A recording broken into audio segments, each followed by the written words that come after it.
Hi, I'm Ethan Wong, and today I'm here speaking with Taije Silverman. We'll get straight into the questions. So this is like my go-to first question for everyone on here, which is, what's so special about poetry that you would pursue it beside any other medium? Mm.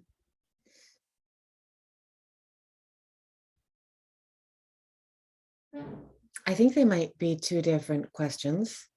And I have pursued it more than any other medium, I think, because it comes naturally to me. It is my medium, sort of the way that people have different styles of dancing or different accents or gestures. It's my gesture, it's my accent, it's my style of dancing. It always has been. It's the way that I think. Um, and I don't think that I have chosen it as a medium out of any particular value that it has in and of itself, but more that it has always been what I found easiest and what I managed to express myself in when chemistry and even history and math definitely wouldn't quite let me in, and poetry did. And it also encouraged my failures, and the other mediums didn't. They were not forgiving of me. And Mm. poetry wanted me to fail. It wanted me to get the word wrong and then celebrate the wrongness of the word and follow it down its own path. It was antithetical and even maybe hostile to all the ways that I was asked by the world to be correct and even Mhm. successful. And I have found that deeply reassuring from grade school on. I think the question, what's so special about poetry, isn't quite related to why I do it. What's so special about poetry? It's anti-hierarchical. It doesn't understand value systems. It can't figure out what meaning to put before what other meaning. It mashes all the meanings together and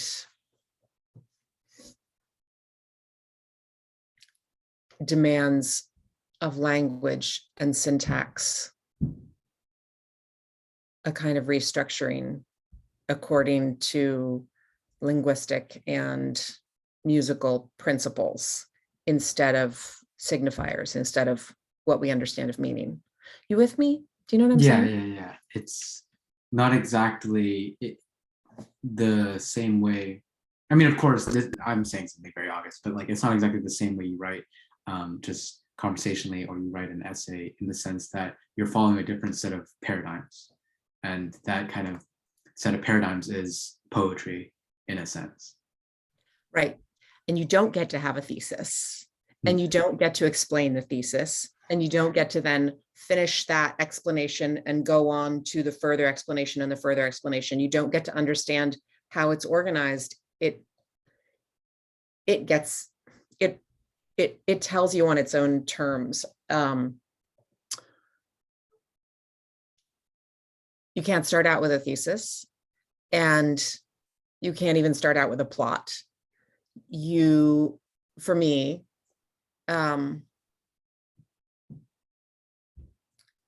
follow the dictates of language, follow the dictates of sound, and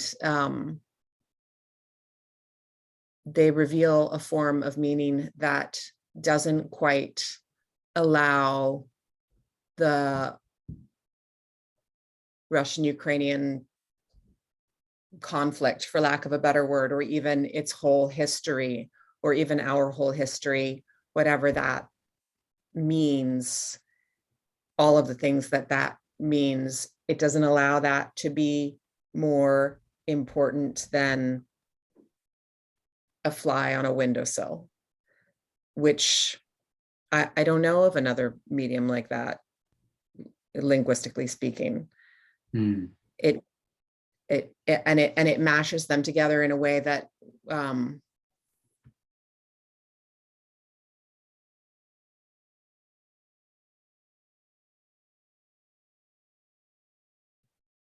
insists on its own terms, insists on its own mystery, and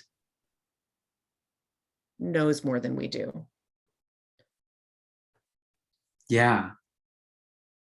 A lot of it feels kind of hard to pin down, but definitely what you said about poetry in terms of all these things that it kind of flips on its head, I felt are all true, in the sense that that's why it is so alluring, instead of, or at least for me, it's been so alluring specifically as a medium.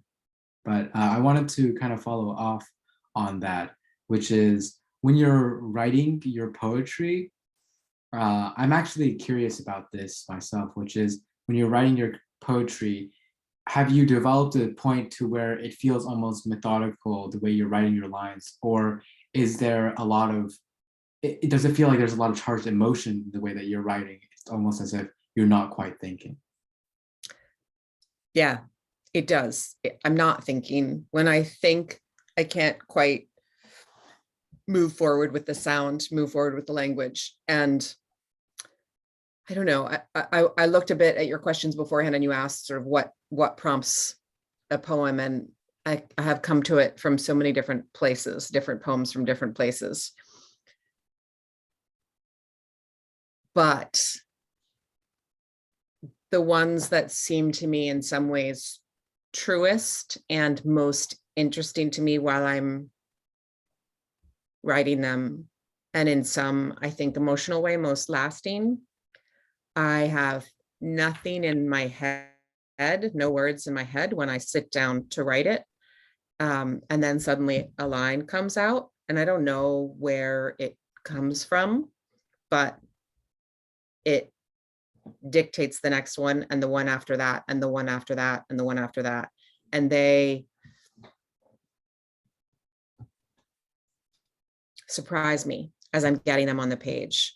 And I often can't get them on the page fast enough, and the poem becomes a manifestation of the tension between the time it takes my hand to get the word or the letter into the word down on the page, and the thing in my head that hasn't told me beforehand what it is that wants to come out, but is telling the pen. Like there's a kind of tension between the time and the impulse, the linguistic impulse. And that tension is what holds it. It's like it's the kind of glue that ends up being the container for the poem. I'm saying because, oh, sorry, tell me. Sorry, no, I was just going to say that the way you describe that tension is, I had never thought about it before, but that is exactly kind of what it feels like when I'm writing a poem that I've really been inspired to write. Like the way that feels is really unique in that sense. It's just you feel like you're trying to get everything down as fast as you can, but then there's also the whole thing where you have to put it in the right way, and you have to, it's just everything kind of comes together that way. Right. And you never get it. Like what's in your head, or what's in wherever it is in your body that wants to come out, doesn't come out fast enough. It doesn't come out right enough. It is a translation onto the page. And as such, it's that failure.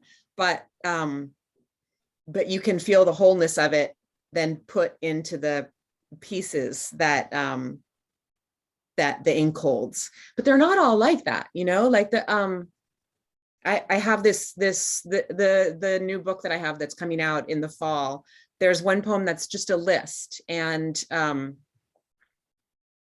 really that's what it is. I was down in Argentina clearing all of my father's things out of his apartment after he died, and found so many impossible treasures. A box of a paint palette, like a sort of palette of paints that my mom had used in Virginia that my father had brought down to Argentina. And it was just the sort of like the leftover bits and pieces of paint with her handwriting saying what colors went where on this palette. What was that doing in his closet in Buenos Aires? I don't know. There were bits and pieces of watches in the closet with a safe filled with his money and maps and business cards. What are you going to do with that information? You know? And so I just started writing it down. I just made a list of these are all the things that I am finding here. And then I found myself mixing them in with Spanish phrases as he was learning Spanish. And that came from a completely different place in my mind or muse than the poems that I have no idea what they are beforehand.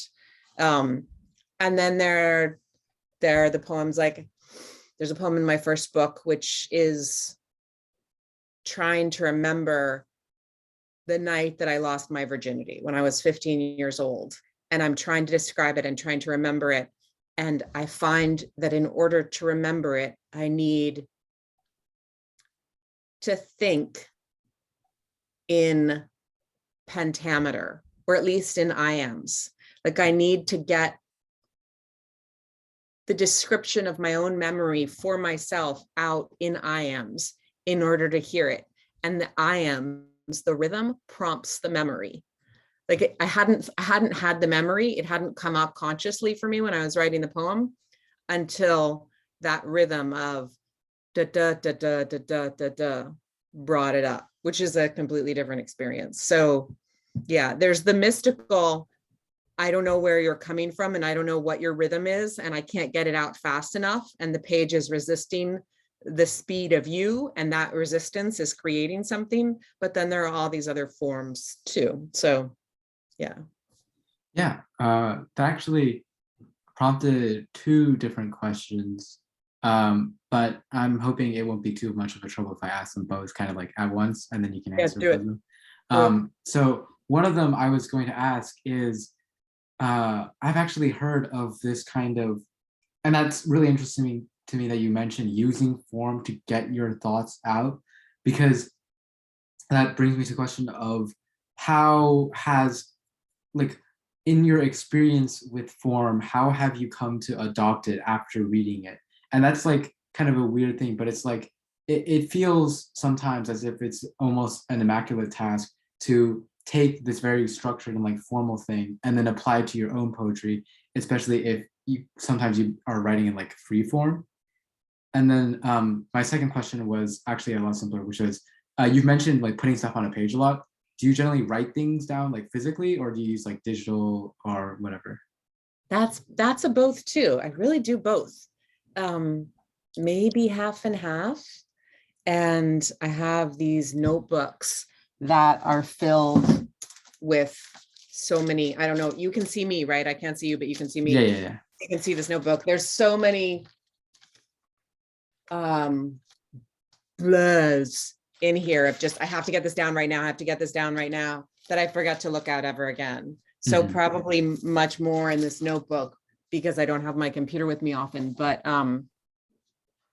yeah, sometimes sitting at night, I will write directly onto the computer. And I don't actually tend to write in verse very often. So most of my poems don't start out with line breaks, but they start out with the kind of rhythm that makes the line breaks pretty obvious to me in revisions. And I can't remember. Oh yeah, your first question was about form. So I actually, I went through college studying contemporary poetry and even taking creative writing classes without having heard of prosody and without having studied form at all. I probably knew about sonnets and that was it. Have you heard of the poet Donald Hall? He died a few years ago, and he was the United States Poet Laureate a few years before that. And here, you can't, I think you can see my bookshelves. Can you see this? Yeah. So here's some of his work. He wrote a lot. Here's a lot of Donald Hall books. I don't know how, like, can you actually see words on the You screen? can't No? discern the Okay. words, but we All can right. see the books. You'll have to edit this and make it a little bit less goofy, or not. Anyway, so Donald Hall, I was working in New York, and I was working for a book publisher, William Morrow, which is right now part of HarperCollins. And I was editing an anthology. Actually, it was an anthology that I myself wanted to put together, came up with the idea for it, and titled it after a line of a poem by the poet Jane Kenyon, who in fact was married to Donald Hall and is one of my favorite poets. She wrote a long poem about depression. It's called Having It Out with Melancholy. You should check it out. It is really, really beautiful. She lists all these different medications. She was bipolar, all these medications that she was made to take and the different ways that they made her feel. And at one point, she calls melancholy or depression unholy ghost.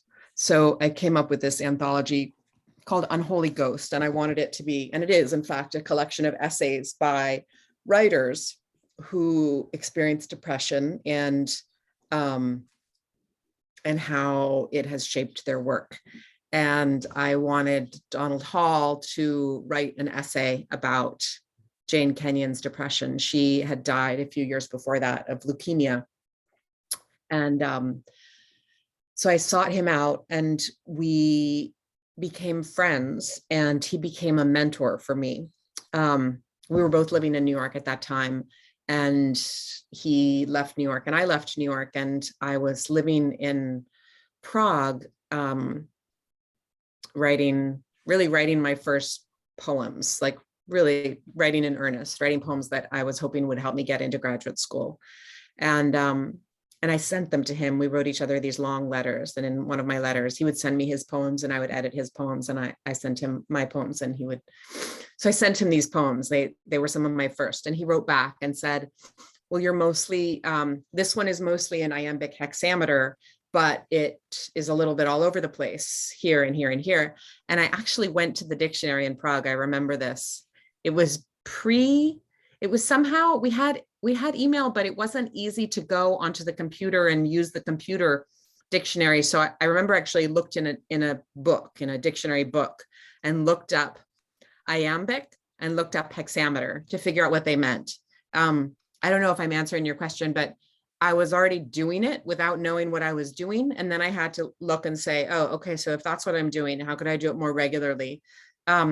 Maybe another way to answer that question is that when I try to do it, and then I did, then he said, this is this, and this is this, and this is what this means, and this is what this means, because he was very good at formal poetry.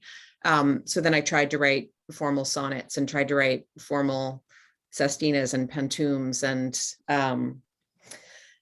and I wrote terrible ones. Whenever I sit down to write them, when I make myself write and follow this form, I do a really boring job. And when it just comes out in that form, almost already complete, but not quite, it's pretty easy to nudge it into place. But the repetition or the pattern, the metrical pattern or the repetition of the form will have to be mostly there for me to adhere to it. Does that answer your question? No, yeah, I kind of see what you're saying. I think there's a part to it, which is just that I think that, I don't know if this is exactly what you're going for, but I think there's something to take away in that a lot of the form, or in a sense, the form that exists is there because there is sort of already a natural rhythm to the poetry. There's already a sort of natural way the poetry can fall out. And form really just kind of is a stricter version of that. But that's why I hear a lot of poets talking about using form, at least initially, as guidelines, or I guess you do it differently in that it comes out that way. But people when use I try it as guidelines. guideline, when I'm like, okay, let's see if I can use the sestina form to get this out. it doesn't work at all. No, it's Mhm. like it's already somehow using the word river over and over and over and over again, and the word eraser over and over and over again. And then I can just shove it into sestets here and there and add a little extra eraser and add a little extra river, and it's there, you know. But when I Mhm. try to do it, I sound, I don't know, I sound buttoned up, but like the kind of buttoned up that you've got mustard on your tie buttoned up, you know? Mhm. Do you know, yeah. I think I know what you're trying to say. Um, too dressed up and in intentionally, willfully formal or elegant without any character or self behind it. Yeah, I definitely know what you mean. And one last question before we get into reading a poem, but I kind of wanted to ask, this is something that's so like odd to me because it feels like I'm gonna say the word, I'm gonna use the word feel again, fair warning, but when I look at the lines of a poem, especially even one that it's been a while since I've written and I'm going back to revise, there's always this idea that looking at it and trying to determine if it's good or not is just like sometimes pure feeling. It's as if I'm just going off of some instinct I can't quite place as to does this stay, does this not stay? And I was wondering if has it stayed that way? Have you figured out any methods to like overcome the obscurity of that, or is it still kind of like that even now? You mean as time goes on, are you able to know whether a poem is good? Is that what you're Uh, asking? or anything closer to that? Yeah. You're not going to like my answer.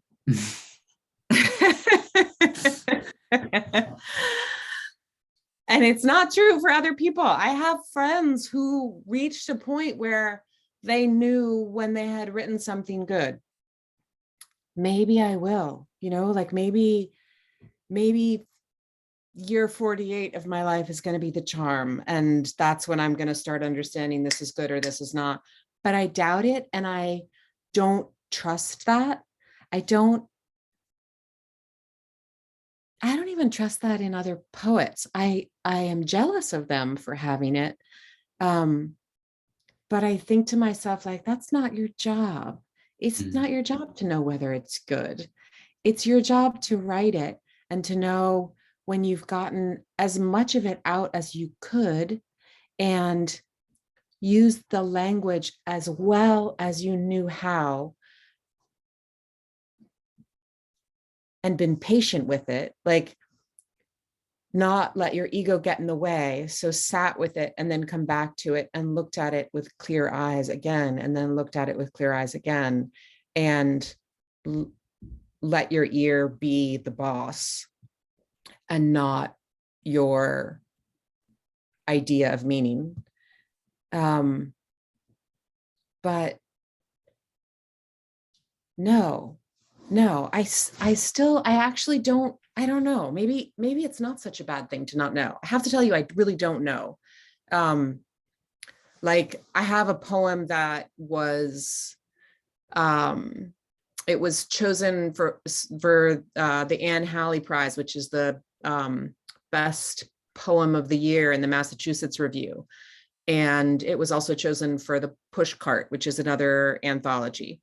um so like, you know, strangers looked at it and thought this should be in here, this is a really good poem, right? People I didn't know had that thought. I, when I wrote it, I was pregnant and so miserable and not able to write anything, and kind of just fooling around for myself. Like the way that, do you ever talk to yourself when you're cooking or or cleaning, or do you talk to your dog? Just like, just like muttering to myself a little bit.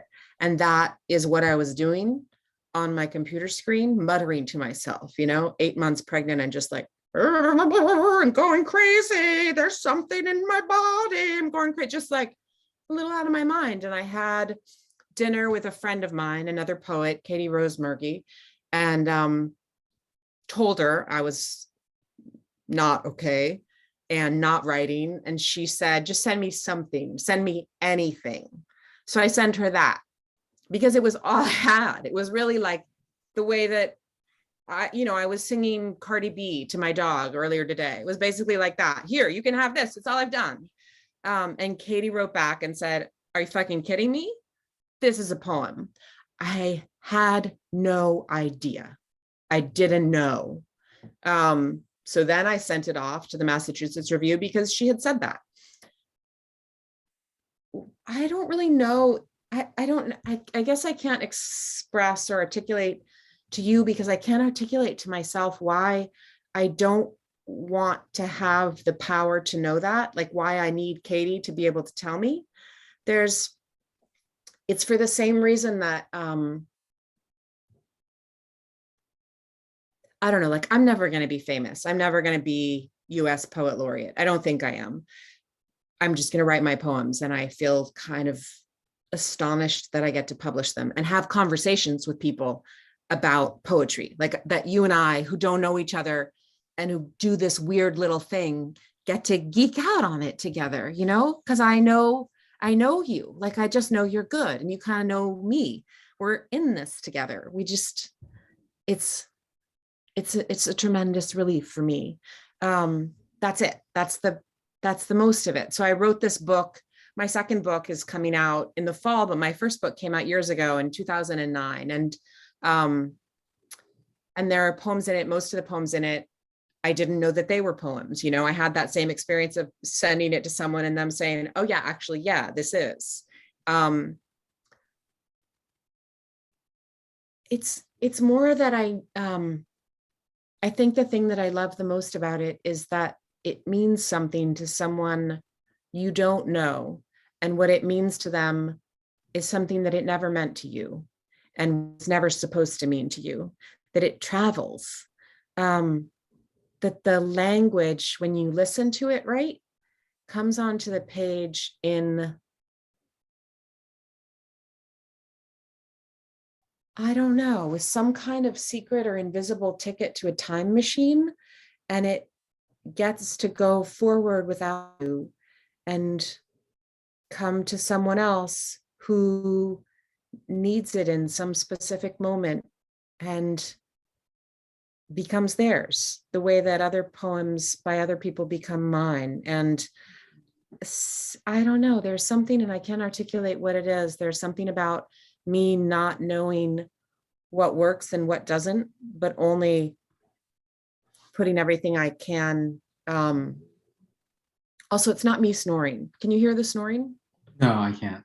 Oh, really? Okay. It's the dog who I was singing to earlier. She's the snoring one. I'm not snoring. Yeah, anyways, I think that if I told myself, yeah, you've just written something great, you did it fantastic, it would stay with me. It wouldn't get to go be its own thing on its own terms that just don't belong to, I don't know, don't belong to, this is great. I've done something great.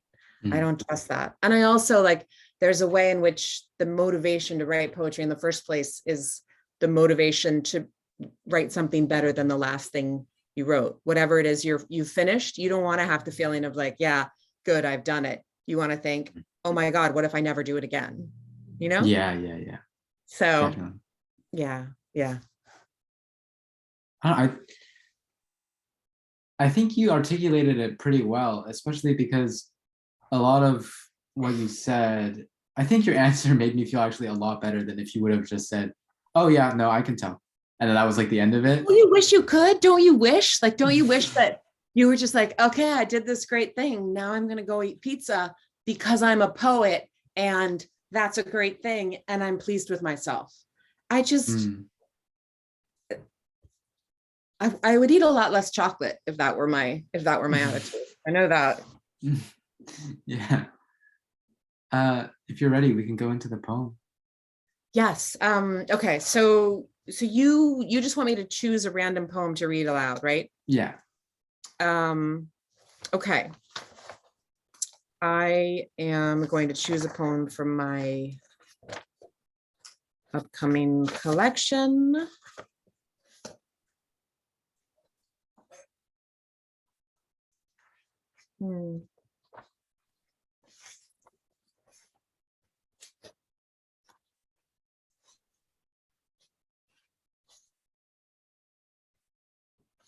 Okay, so this is a poem that is one of those experiences like when you I was describing the kind of writing where you sit down and suddenly the thing comes out and you have no idea what it is that's going to come out before it's come out. And even after it does, you don't know the thing that is going to follow it. And it just follows itself and comes at its own time. This is one of those. And it's called Grief.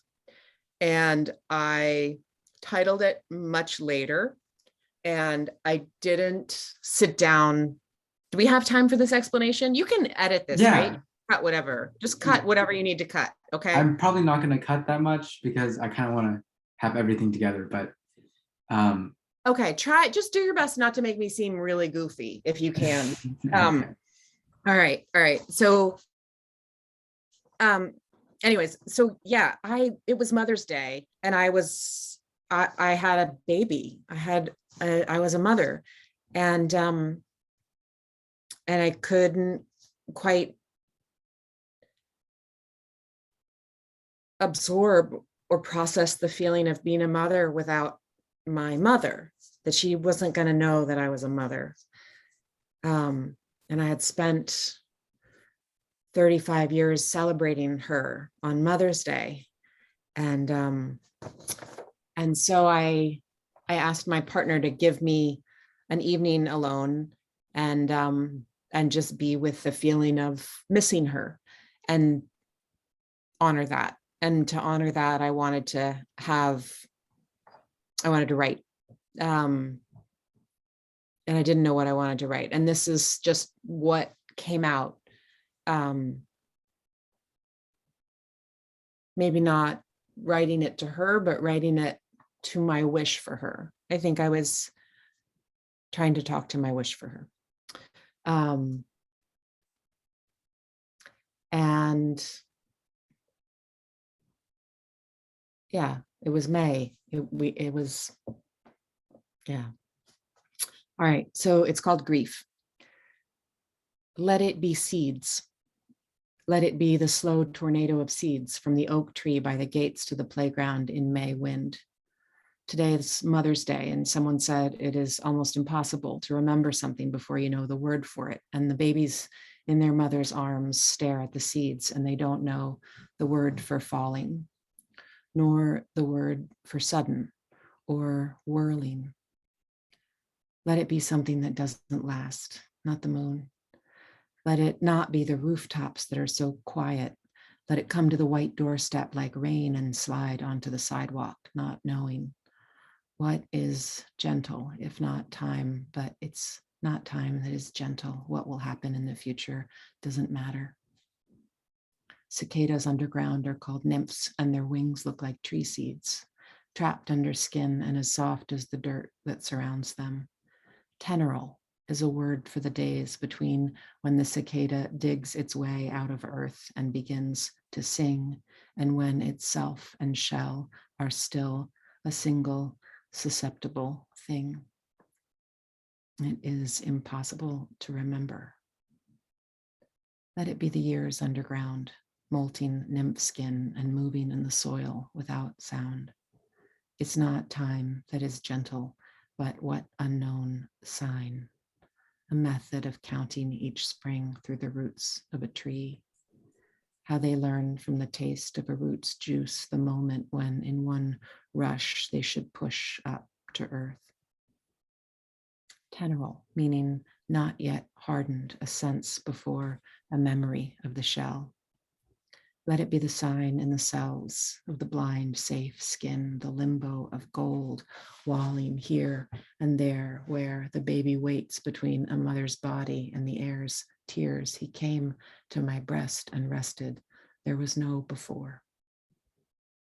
Let it be the gold room with its lack of door, that time of day. Cicadas will wait until sunset to break through the dirt. Where did he go while I pushed?